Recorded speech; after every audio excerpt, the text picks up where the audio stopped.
고통 가운데서도 번성하게 하시는 기적이라는 제목으로 하나님의 말씀을 전하도록 하겠습니다. 여러분 혹시 화초 중에 에델바이스라고 하는 꽃을 보신 적이 있습니까? 여러분들에게 화면을 통해서 에델바이스가 어떤 꽃인가를 보여드리겠습니다. 굉장히 예쁘죠? 알프스의 명화라고 불리우는 이 고산식물인 에델바이스는 하얀 눈 속에서 추위를 견디며 생명을 이어갑니다. 차디찬 바람과 눈보라에 시달리며 겨울을 견뎌냅니다. 그리고는 탐스러운 그 꽃봉우리를 만들고 신비로운 꽃을 피게 됩니다. 이 에델바이스를 보면 잎과 줄기가 뽀얀 그 솜털처럼 그렇게 덮여 있습니다. 꽃잎도 그리고 부드러운 솜털로 마치 짠 것처럼 아주 눈이 부시죠.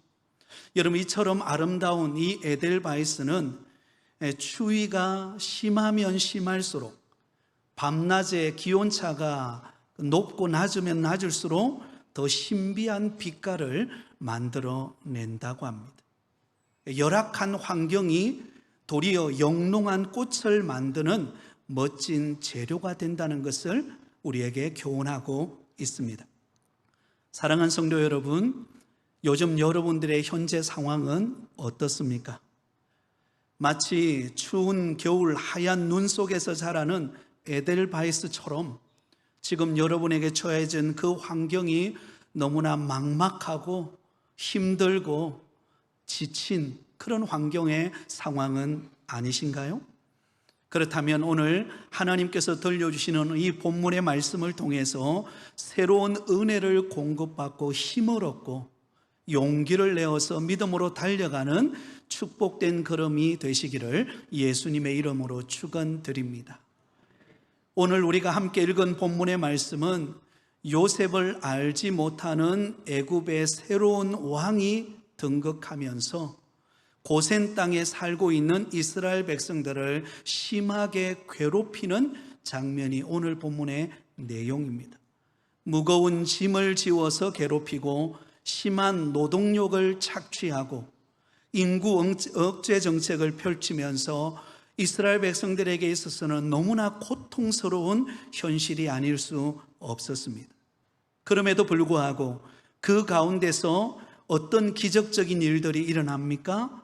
학대를 받으면 받을수록 이스라엘 백성들은 더욱 번성하여 퍼져나가는 은혜와 기적을 경험하고 있다라는 것입니다. 하나님의 돌보심이 그들과 함께하고 있는 것이죠. 우리가 잘 알고 있는 것처럼 야곱의 가족 70명이 애굽의 총리가 되어서 다스리던 요셉이 다스리던 그 애굽 땅으로 이주하게 됩니다. 여러분, 기근의 때에 먹고 살 수 없는 그런 막막한 현실 속에서 하나님은 요셉을 먼저 애굽으로 보내시고 그곳에 애굽의 총리가 되어서 이제 그 기근으로 고통하던 이스라엘 백성들을 이주시켜서 고센 땅에 머물게 했습니다. 그때 이주할 때에 이스라엘 민족의 숫자는 70명에 지나지 않았습니다.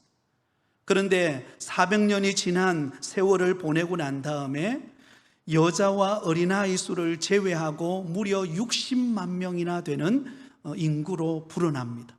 다 합하면 약 한 200만 명 정도 되는 엄청난 숫자로 번성하게 됩니다. 여러분, 이것은 인간의 생물학적인 방법으로 도저히 불가능한 계산 방법입니다. 그런데 놀라운 인구 증가는 바로 하나님께서 아브라함에게 약속하셨던 그 말씀의 성취라는 사실을 우리는 발견하게 됩니다. 창세기 22장 17절에 보면 하나님께서 아브라함을 믿음의 조상으로 부르실 때 그에게 이렇게 약속하셨습니다. 우리 같이 읽습니다. 내가 내게 큰 복을 주고 내 씨가 크게 번성하여 하늘의 별과 같고 바닷가의 모래와 같게 하리니 내 씨가 그 대적의 성문을 차지하리라. 할렐루야. 하나님께서 아브라함을 부르실 때에 내 씨가 번성하게 될 것이다. 아니나 다를까 하나님께서 약속하신 대로 그 일을 이루시는데요, 오늘 우리가 읽진 않았지만 7절 말씀에 보면 이렇게 기록되어 있습니다. 같이 읽습니다.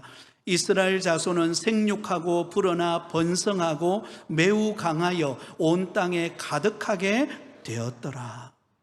하나님께서 70명밖에 되지 않았던 그 이스라엘 민족을 고센 땅으로 이주시키셔서 그곳에서 하나님께서 생육하고 번성케 하였는데, 땅에 가득할 만큼 많은 숫자로 불어나도록 하나님께서 은혜와 복을 주셨다는 것입니다. 사랑하는 성도 여러분, 간절히 소망하기는 우리 부곡교에 속한 모든 성도들이 경영하는 사업장과 일터와 가정 안에 이와 같은 번성의 복을 받으시기를 예수님의 이름으로 축복합니다. 아마 여러분 가운데 이렇게 반문하고 싶은 분들이 계실지 모르겠습니다. 목사님, 저 형편 아시잖아요. 저 한 달 겨우 월급 받아서 살아가는 월급쟁이입니다. 하나님께서 저에게 축복하신다 할지라도 별다른 게 있겠습니까? 별로 기대가 되지 않습니다. 이렇게 말하고 싶은 분도 계실 겁니다. 또 어떤 분은 이렇게 생각합니다. 목사님, 요즘 경기 어떤지 아시잖아요. 하루하루 버겁게 살아가고 매달마다 여러 가지 세금을 내는 것, 여러 가지 일터에서 어려움을 당하는 것 이해하지 못하십니까? 라고 반문할지 모릅니다. 네, 맞습니다. 우리가 인간적으로 생각해 보면, 또 우리 현실을 바라보면 결코 녹록지가 않습니다. 사실 우리는 힘든 시기를 지나가고 있습니다. 인간의 계산법으로 보면 도저히 답이 나오지 않는 그런 현실을 우리는 맞닥뜨리며 하루하루 피부로 느끼면서 우리는 살아가고 있습니다. 그러나 여러분, 오늘 본문을 대하면서 우리가 깨닫는 것은 무엇입니까? 우리 인간의 계산법과 우리 가운데 역사하고 있는 하나님의 계산법이 다르다는 것입니다.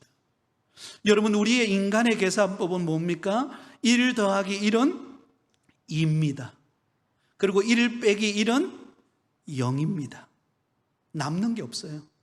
그런데 하나님의 계산법은 다릅니다. 1 더하기 1이 5가 되고 100이 되고 무한대가 될 수가 있습니다. 하나님의 계산법은 한 알의 씨를 심으면 30배, 60배, 100배의 수확을 거두는 은혜를 허락하시는 줄 믿습니다. 그러기에 여러분, 우리는 나에게 주어진 현실을 바라보면서 우리 인간의 계산법으로만 바라보지 말고 그 인간의 계산법을 뛰어넘어 역사하고 계시는 하나님의 계산법을 믿고 믿음의 도전을 멈추지 않는 성도들이 되실 수 있기를 바랍니다. 오늘 본문이 바로 그것을 우리에게 가르쳐주고 있습니다. 여러분, 요셉을 알지 못하는 새로운 왕이 애굽 땅에 등극하게 되었습니다. 다스리게 되었습니다. 그는 이스라엘 백성들에게 어떻게 행동합니까? 이스라엘 백성들을 하루아침에 노예로 삼습니다. 그리고는 강제 노역을 시키고 이스라엘 말살 정책을 펼칩니다. 자, 8절을 한번 보시겠습니다. 8절입니다. 같이 읽습니다. 요셉을 알지 못하는 새 왕이 일어나 애굽을 다스리더니. 자, 여러분, 여기 일어나서라는 이 말씀, 일어나라고 하는 이 단어는 바로 반기를 들고 일어난다라는 뜻입니다. 반기를 들고 일어난다. 여러분, 요셉을 알지 못하는 새 왕이란 누구를 말합니까? 요셉을 알지 못하는 이 새 왕이란 여러분, 요셉과 친숙했던, 요셉을 잘 알던 애국 왕은 힉소스 왕조라고 하는 곳에서 왕이 세워졌습니다. 그런데 여러분, 그 힉소스 왕조, 요셉과 굉장히 친했던 힉소스 왕조를 무너뜨리고 새롭게 왕조가 들어섰는데, 애굽의 제18대 왕조 투토모스 1세가 바로 새로운 왕이었습니다. 그가 반기를 들고 여러분 힉소스 정권을 무너뜨리고 새로운 애굽의 왕이 된 것입니다. 요셉과 친숙했던 이 힉소스 왕조는 사실 셈족으로 이전에 애굽 왕을 몰아내고 왕국을 세웠습니다. 그러다 보니까 요셉과 이스라엘 민족에게 굉장히 호의적이고 고센 땅에 살게 할 만큼 배려심도 컸습니다. 그런데 이 힉소스 왕조를 몰아내고 애굽의 제18대 왕조가 들어서는데 그때 왕이 두토모스 1세입니다. 그동안 이스라엘 백성들이 누렸던 모든 특권과 권리, 그들의 누리던 모든 것을 다 하루아침에 다 박탈하고 빼앗아가 버립니다. 여러분, 우리나라도 정권이 바뀌면은요, 이전의 정권에 실행했던 것들이 대부분 교체가 되는 경우들이 많습니다. 근데 여러분, 이와 같은 경우가 단순히 그냥 교체 정도가 아니라 과거에 있었던 모든 왕조, 힉소스 왕조의 정권이 누렸던 모든 것들을 다 지워버렸다라는 것입니다. 누가요? 요셉을 알지 못하는 새왕 두토모스 1세가 그러했습니다. 여러분, 그래서 이 두토모스 1세가 왕이 되자마자 요셉과 친숙하던 왕조를 몰아내고 반기를 들고 왕위에 오를 뿐만 아니라 과거의 치족들을 완전히 지워버립니다. 특별히 유대인들이 누리던 그 모든 특권을 하루아침에 다 빼앗아가 버렸습니다. 그러니 여러분 생각해 보세요. 하루아침에 그들이 마음껏 누리며 평화롭게 살던 이스라엘 백성들이 하루아침에 노예 신세가 되고 고통받는 신세가 되어버리는 이 절망적인 상황을 경험했을 때 그 충격이란 이루 말할 수가 없었을 것입니다. 여러분, 여기서 우리가 깨닫는 진리는 무엇입니까? 우리가 살아가는 이 세상은 변화의 연속이라는 것을 잊지 않기를 바랍니다. 한번 따라하겠습니다. 우리가 살아가는 이 세상은 변화의 연속입니다. 여러분, 수시로 변한다는 거예요. 오늘 안 된다고 내일 안 될까요? 그렇지 않아요. 오늘 안 되지만 내일은 될 수 있어요. 그리고 오늘 잘 된다고 여러분 교만할 필요가 없습니다. 왜냐하면 내일 안 될 수 있기 때문에. 이 세상은 가변적이고 수시로 변합니다. 많은 사람들이 어려움을 당하고 고통을 당하면 인생을 포기하려고 합니다. 이제 내 인생 끝났구나, 더 이상 나에게는 희망이 없구나. 아니에요. 새로운 꿈이 펼쳐지고 새로운 환경이 열리는 상황이 주어지는 때가 옵니다. 저희 아버지가 진주에 있는 요양병원에 있다가 이제 저희 고향 시골 전도에, 하동 전도에 시골교회 목사님 내외분이 운영하시는 미랄의 집 요양원으로 가게 되셨어요. 지난번에 제가 설교할 때에 요양병원에 있을 때는 저희 아버지가 막 식음을 전폐하고 아무것도 먹지 않고 이제 내가 인생 마감할란다, 그렇다 그랬잖아요. 그죠? 그런데 시골 저희 집이 있는 하동 전도로 그 요양원으로 이렇게 이송을 해서 가서 그곳에서 지내게 되는데요, 지금은 뭐라도 더 먹고 싶어가지고, 그리고는 막 일어나고 싶어가지고 앞에 들녘이 막 보이잖아요.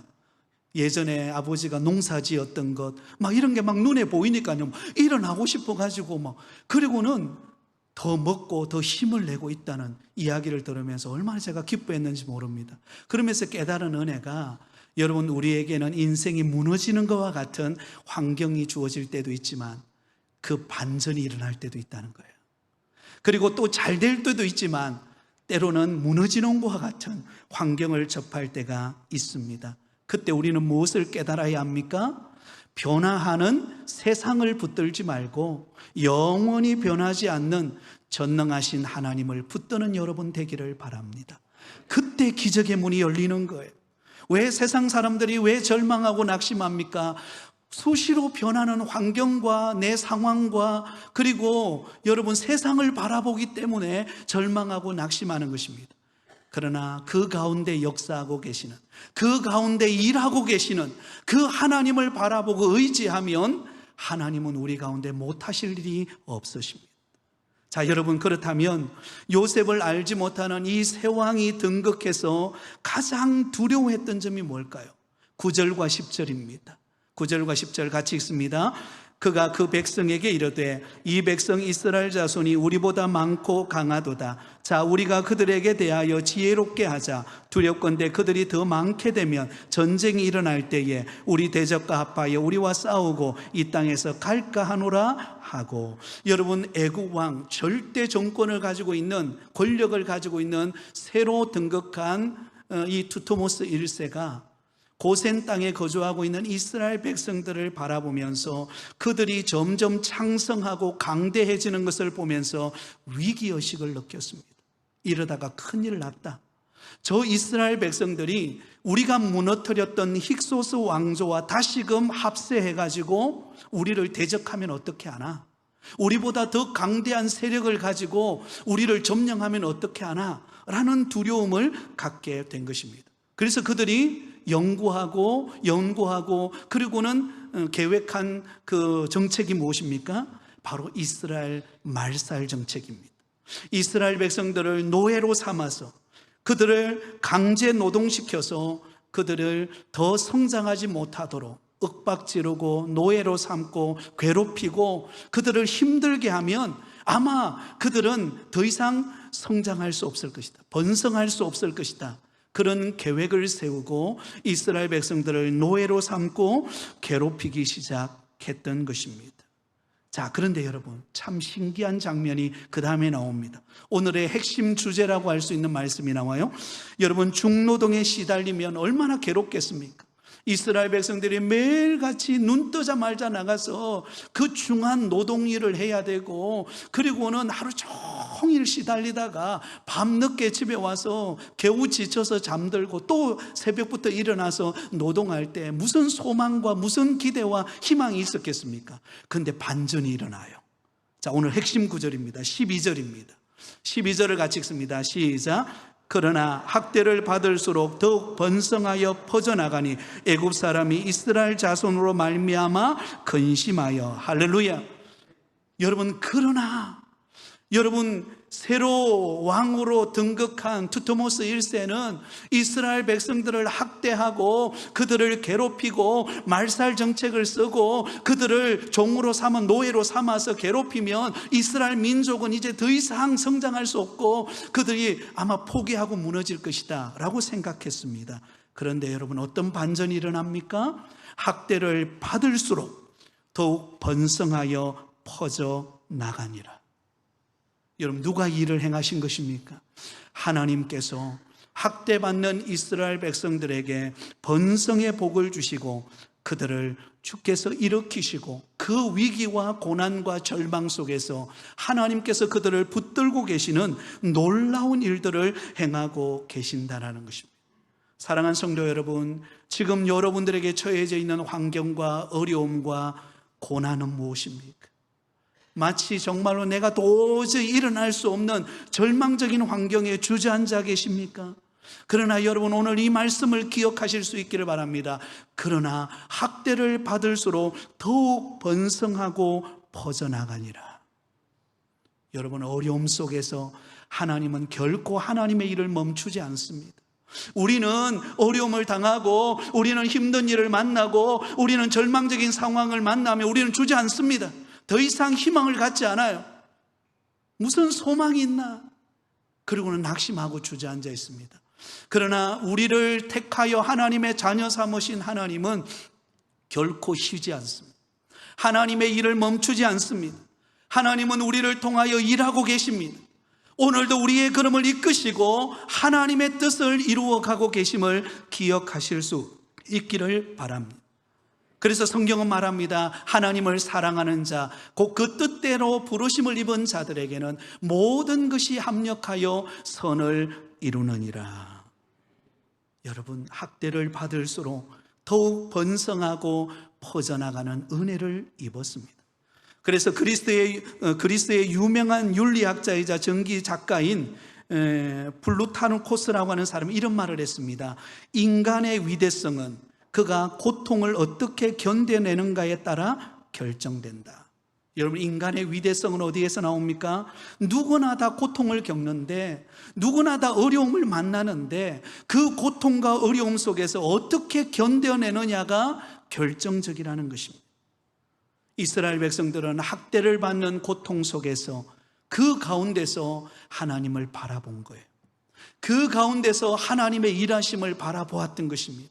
그러니까 안 될 것 같고 무너질 것 같고 이제는 더 이상 씨가 말라서 끝나버릴 것 같은 이스라엘 민족이 점점점 더 번성하고 더 성장하는 놀라운 기적을 경험하게 되었던 것입니다. 그러면 여러분, 고통의 환경, 고난이 온다고 주저앉지 않기를 바랍니다.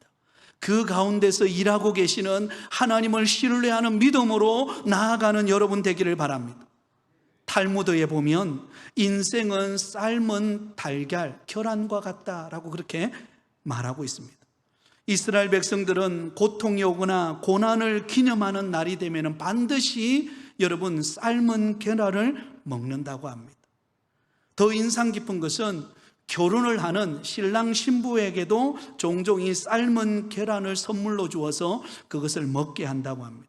그 이유는 여러분, 일반적으로 모든 음식물들은 대개 뜨거운 불에다가 올려놓으면 어떻게 될까요? 다 녹아내립니다. 대부분이 녹아내리고 그래서 액체로 변한다고 합니다. 그런데 계란은 달라요. 계란은 끓이면 끓일수록 어떻게 해요? 더 단단해진다는 것입니다. 더 단단해서 우리가 먹기 좋게 그렇게 된다는 것입니다. 사랑하는 여러분, 그러므로 우리에게 찾아오는 고통은 우리를 망하게 하는 것이 아니라 우리를 통하여 하나님의 일하심을 보게 하시는 축복의 통로인 줄 믿습니다. 예, 변장된 축복의 통로가 고난이에요. 고통입니다. 그 과정을 통과해 나갈 때 하나님께서 우리 가운데 놀라운 일을 행하게 되는 것입니다. 자, 여러분에게 질문을 하나 던지겠습니다. 오늘 여러분, 이스라엘 백성들이 이 노예 신세가 되고 그리고는 중한 노동으로 인하여 고통하는 가운데서도 그들이 번성하고 점점 성장해 가는 것을 보았을 때 누가 가장 놀랐을까요? 누가 가장 놀랐을까요? 네, 물어보나 마나죠. 바로 그 말살 정책을 펼쳤던 바로 그 새로 왕이 된 두토모스 1세였을 것입니다. 반드시 그의 계획 속에는, 그가 나름대로 생각하고 있는 어떤 계획 속에는 이스라엘이 이제는 무너지고 점점 희망을 잃어가고 점점 피폐해지고 점점 사라지는 민족이 될 거라 생각했는데 이게 반전이 일어났잖아요. 점점 번성하고 점점 성장해가고 점점 세워지는 것을 볼 때에 왕이 충격을 받습니다.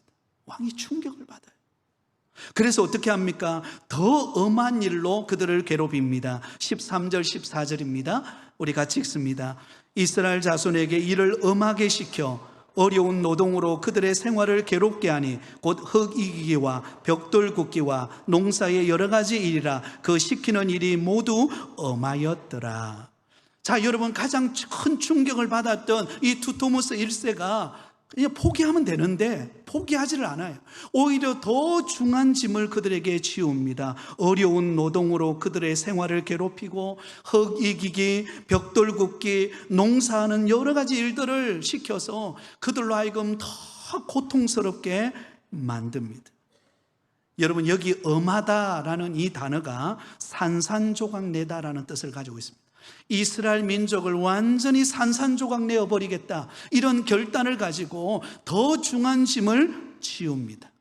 그래서 여러분, 그 당시에 일어났던 일들의 벽화를 보면, 고고학자들이 발견한 벽화를 보니까는요, 나체로 벌거벗겨 가지고 노예들을 땅에 엎드려 놓고는 가죽 채찍을 가지고 감독들이 내리치는 그림을 그려 놓았습니다. 그러면서 그 그림 옆에다가 이런 글을 적어 놓았습니다. 내 손에 채찍이 있다, 게으르지 말라. 내 손에 채찍이 있다, 게으르지 말라. 그리고는 이스라엘 민족을 말살시키기 위해서 괴롭히고 더 중한 노동을 주고 더 힘들게 만들고 고통스럽게 하는 그런 과정을 거치게 됩니다. 그러나 여러분, 여기서 우리가 희망을 잃지 말아야 될 것이 무엇입니까?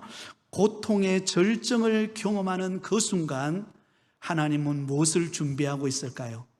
그들을, 그 고통 가운데 있는 이스라엘 백성들을 출애굽시키고자 하시는 하나님의 계획이 여러분 서서히 드러나고 있다는 것입니다. 여러분, 밤이 깊을수록, 밤이 점점 깊어가고 별이 빛나면 빛날수록 여러분 무엇이 온다는 것을 보여주죠? 새벽이 온다는 것을 보여줍니다.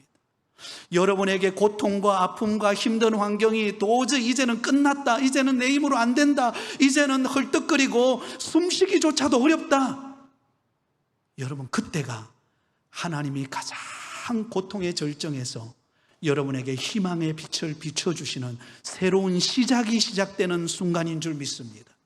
그때가 하나님이 일하시는 때예요. 여러분, 우리가 수영을 하다가 때로는 물에 빠지면 허우적거리잖아요. 한참 허우적거리다가도 내 힘으로 안 돼가지고 계속 물속으로 빠져들어갈 때에 구조요원들이 달려옵니다. 구조요원들이 막 달려와 헤엄치고 달려와서 하는 말이 뭐죠? 제일 먼저 하는 말이 뭐라고 말하죠? 힘 빼세요. 뭐 빼세요? 힘 빼세요. 힘을 빼세요. 만약에 더 허우적거리다가는요, 구조대원까지 함께 여러분 물속에 빠져들 수 있습니다.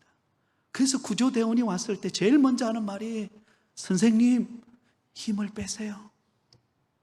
무슨 말입니까? 맡기라는 것입니다. 맡기면 구조대원이 그 사람의 여러분 옷을 잡아 당기든지 아니면 머리를 잡아 당기든지 그리고는 물 밖으로 나오는 거예요. 사랑하는 성도 여러분, 우리를 선택하신 하나님은 한 번도 우리를 버리지 아니하십니다. 우리와 영원히 주님 앞에 서는 그날까지 우리와 동행하시는 분이 우리 하나님이신 줄 믿습니다. 이스라엘 백성들은 새로운 왕이 등극하여서 시간이 흐를수록 더 고통스럽고 더 괴롭고 더 아픈 상황으로 갑니다. 그런데 여러분, 앞으로 반전이 일어나요. 그 고통 속으로 들어가면 들어갈수록 하나님은 그들을 출애굽시키셔서 하나님의 약속의 땅으로 가게 하시는 하나님의 새로운 지평선을 여는 계기가 된다라는 사실입니다. 우리는 이것을 바라볼 수 있기를 바랍니다. 오늘 현재의 고난에, 오늘 현재의 아픔에 주저앉고 낙심할 것이 아니라 앞으로 행하실 하나님을 기대하면서 믿음으로 일어나실 수 있기를 바랍니다. 하나님이 그 가운데 역사하실 것입니다. 자, 그렇다면 우리는 여기서 간과하지 말아야 될 두 가지를 우리는 기억하기를 바랍니다. 그렇다면 왜 하나님께서는 이스라엘 백성들을 그냥 순수히 그 고센 땅에 머물고 있던 그들을 하나님의 약속의 땅 가나안 땅으로 그냥 인도하시면 좋을 텐데 왜 이러한 중한 노동에 의해서 고통당하고 괴롭힘을 당하고 위기를 당하는 어려움을 겪게 했을까? 궁금하지 않습니까? 두 가지 이유 때문이었습니다. 첫 번째 이유는 그들이 하나님의 은혜를 망각했기 때문입니다. 한번 따라하겠습니다. 하나님의 은혜를 잊지 말자. 여러분, 하나님의 은혜를 잊지 마시기 바랍니다. 이스라엘 백성들이 고센 땅에 와서 사는 400년 이상의 시간을 겪으면서 그 고센 땅이라고 하는 것은 정말로 지리적으로나 환경적으로나 너무나 좋은 땅이었습니다. 물이 부족하지 않고 그들이 마음껏 목초지에서 양들을 키울 수 있는 너무나 기가 막힌 그런 장소에서 하나님은 그들을 번성시키셨습니다. 그런데 여러분, 그들이 번성하고 성장하고 잘 되어지면 잘 되어질수록 이스라엘 백성들은 시간이 흐를수록 하나님께서 그들에게 은혜를 베푸셨다라는 사실을 망각하고 오히려 애굽 사람들을 부러워하고 애굽 사람처럼 살아가려고 했습니다. 하나님의 은혜를 잊어버린 거예요. 그래서 하나님께서 이스라엘 백성들에게 너희들이 바라보고 너희들이 부러워하는 그 애굽 나라 사람들의 실상이 무엇인가를 보여주기 위해서 지금 새로운 왕 두토모스 1세를 세워서 이스라엘 민족을 이렇게 괴롭히는 환경을 경험하게 하면서 그들이 의지해야 될 대상은 애굽 사람이 아니라 바로 우리에게 생명을 주신 하나님, 그 하나님의 은혜를 우리가 기억하며 살아가는 것이 우리 믿는 성도의 바로 진정한 신앙생활이구나, 그걸 깨닫게 한 것입니다. 사랑하는 여러분, 고난 속에서, 고통 속에서 결코 우리가 놓치지 말아야 할 것은 하나님이 변함없이 내게 은혜를 주시고 계시는 하나님의 은혜 속에 살아가고 있다는 사실을 잊지 않기를 바랍니다. 또 하나는 부름받은 성도의 구별된 삶을 살지 못했기 때문입니다. 한번 따라하겠습니다. 성도답게 구별된 삶을 살자. 자, 여러분, 이스라엘 백성들이 고센 땅에서 400년 이상을 살면서 하나님이 그들을 부유케 하셨습니다. 그런데 여러분, 점점 그들이 고센 땅 안에서 구별된 삶을 사는 것이 아니라 그 애굽 사람의 문명에 혼합되어서 그들이 좋아하는 우상, 그들이 즐기는 것, 그들이 따라가는 풍습, 그것을 부러워하고 그것에 심취하기 시작했습니다. 그런 이스라엘 백성들이 구별된 하나님의 백성으로 고센 땅을 분리시켜 놓았는데 그들은 점점 애굽을 부러워하고 애굽 사람처럼 살아가고 애굽 사람처럼 행세하고 애굽 사람처럼 행동하려고 했던 것입니다. 그래서 하나님께서 그 새로운 왕을 통하여서 이스라엘 백성들을 괴롭히고 그들에게 중노동을 시키면서 그들에게 철저하게 깨닫게 하는 것이 무엇입니까? 우리는 구별된 하나님의 백성이다. 우리는 하나님이 선택한 백성이다. 그러므로 우리는 세상 사람들처럼 살아갈 것이 아니라 하나님의 백성답게 하나님을 기쁘시게 하는 삶을 사는 구별된 자의 삶을 살아야 된다는 것을 깨닫게 한 것입니다.